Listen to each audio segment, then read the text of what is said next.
Hey guys, it's Chris. Today I'm gonna finally get around to doing a YouTube tag that's been out there for so many years, and it's called the gender tag. It was made popular and I think it was created by Ashley Wild, and they are non-binary, and so many great things have come from this tag, so I wanted to do it and just share my input. Editing Chris here, and I just realized that I switched cameras, so my setup had to flip a little bit, and I'm so out of frame for this whole video, but it's not actually out of frame to where I want to refilm because I feel like I said some really good things, so please don't hate me. I'm just lazy. Please just bear with me. So I have the prompts right here, so let's get into it.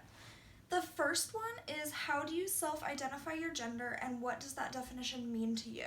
So as of right now, I am non-binary. That can always change. You always experience new and exciting things, and that may very well change. To me, this doesn't necessarily just mean that I'm not a man or not a woman, or that I'm something in between, but it means that I'm something more. I don't prefer to identify myself with either gender that is typically seen in society because I don't enjoy those boxes and the stereotypes that come with that. The second question is, what pronouns honor you? So I use the pronouns they, them, theirs, and I just ask you to respect that.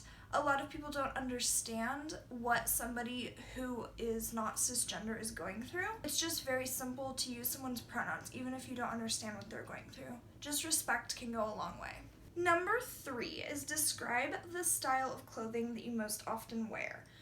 My style of clothing is very masculine, definitely. I tend to prefer comfort over fashion, but when it comes to men's fashion, I love men's fashion.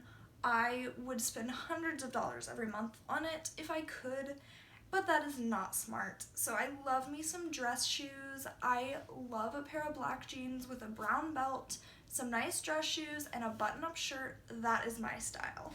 The fourth question is, talk about your choices with body hair. How do you style your hair? Do you have facial hair? What do you choose to shave or choose not to shave? I used to be a lot different when it came to body hair, but now pretty much from the neck down I don't shave at all. As for facial hair, I do have quite a bit around my sideburns and my upper lip, which I do shave pretty regularly. It doesn't really bother me if it were to grow in and even be dark, but I just prefer to get rid of it. As for my hair, it's pretty short. It's almost to my chin, but I just prefer to keep it up because I like the illusion that it's short without me having to actually cut it and have it styled up. Number 5, talk about cosmetics. Do you choose to wear makeup? Do you paint your nails? What types of soaps and perfumes do you use, if any? When it comes to makeup, I was a makeup artist for several years. I was self-employed and self-taught, and I really enjoy makeup so much for the artistic aspect. I don't wear makeup every day. I usually will fill in my eyebrows. They're very blonde, and so are my eyelashes. So I usually fill those both in just to give them a darker, more defined, bold appearance, just because I prefer that. As for painting my nails, I used to get my nails done. I used to get acrylics, which I love, and then I switched over to gel nails, which I love even more because they're cheaper. But in my line of work, making coffee all day, it's just not very cost efficient to keep my nails done. For soaps and perfumes, I don't wear perfume or cologne. I do just use a Dove bar soap that's antibacterial, and if I need to exfoliate, then I use a shower scrub from Lush. Number 6, have you experienced being misgendered, and if so, how often? I experience being misgendered multiple times a day by my friends, family, coworkers, customers, the general public, you name it. It's hard when you're in the service industry and you're working in a fast-paced environment to constantly remind people of your pronouns. And it's not that I care so much about the people who are aware of my pronouns and they're trying to respect me, and if they slip up, that doesn't bother me so much. But it bothers me when people know my pronouns and they just decide not to respect those. It just really hurts me. Number 7, do you experience dysphoria and how does that affect you? So generally I experience dysphoria the most when I am misgendered, and that leads me to start to think about all of the parts of my body that are strictly masculine or feminine that I wish were just completely removed from the equation. Number 8 says, talk about children. Are you interested in having children? Would you want to carry a child if that were an option for you? Do you want to be the primary caretaker for any children you may have? When people ask me these types of questions, I always say that in the future, my husband and I are looking into adoption.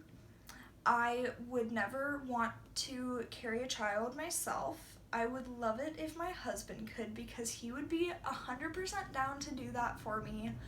That's one of the biggest things that I feel dysphoria about, is the ability that my body and the way I'm viewed and my outward anatomy could potentially be able to carry a child. It makes me very uncomfortable, and it always has. I always try to educate people though, no matter what someone looks like on the outside, there's always biological and hormonal things going on the inside that you can't see. And you don't know if that person can have a child, so it's better to not assume. It's better to say, do you want kids, instead of when are you having kids? That's my biggest tip. So if we were to have kids, I would not want to be the primary caretaker. I know I would love it, and I know that I could do it, but I prefer to leave that to my spouse, because I have a career that I'm very passionate about, and while I would love my children, I feel like I would kind of go crazy if I was home alone with them all day. And that sounds so awful, because so many people can do that and they're excellent at it, but it's just not for me. Number 9 says, talk about money. Is it important to you to provide for a family financially if you choose to have one? Is it important to you that you earn more than any partner you may have? Do you prefer to pay for things like dates? Are you uncomfortable when others pay for you or offer to pay for you? As far as money goes, I do make more than my partner, and that hasn't always been the case. He used to make more than me, and it goes back and forth. You never know where you may find yourself later on in life. It is very important for me to provide financially for my family. I need to go pay our bills, and I need to provide for our family. And I feel a great sense of responsibility for that. I don't see it as a burden though. I am very protective of my family and of my husband especially, and I enjoy that sense of responsibility that comes with making more money. Number 10, the last one, says, anything else you want to share about your experience with gender? I could make a whole video about this, but recently I've noticed that there's so many awkward experiences and situations that come up when you're non-binary. If you have someone in your friend group who's trans or non-binary or anything really, if you just have friends, please just invite them to things without a gender normative hovering cloud over them. Just ask them to do things without making it such a big deal.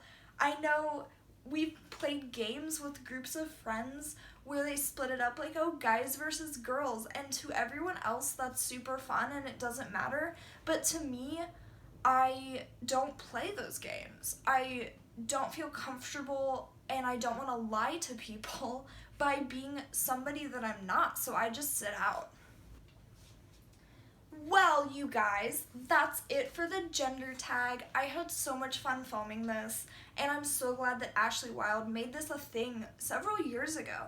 There's over 600 something videos on this tag, and I'm so happy that I can finally make my own video. I'm finally in a place in my life where I understand what I'm going through as far as my gender identity goes, and I can share it with you guys. Please subscribe and stay tuned for more amazing content. I have some really fun videos planned for you guys when this stupid weather lets up. It has been so windy here, and all I want to do is film at work and outside, but all of my footage gets ruined because it's windy or snowy or cold or whatever. Pray for the weather up here in Alaska, please. Thank you for watching. See you later.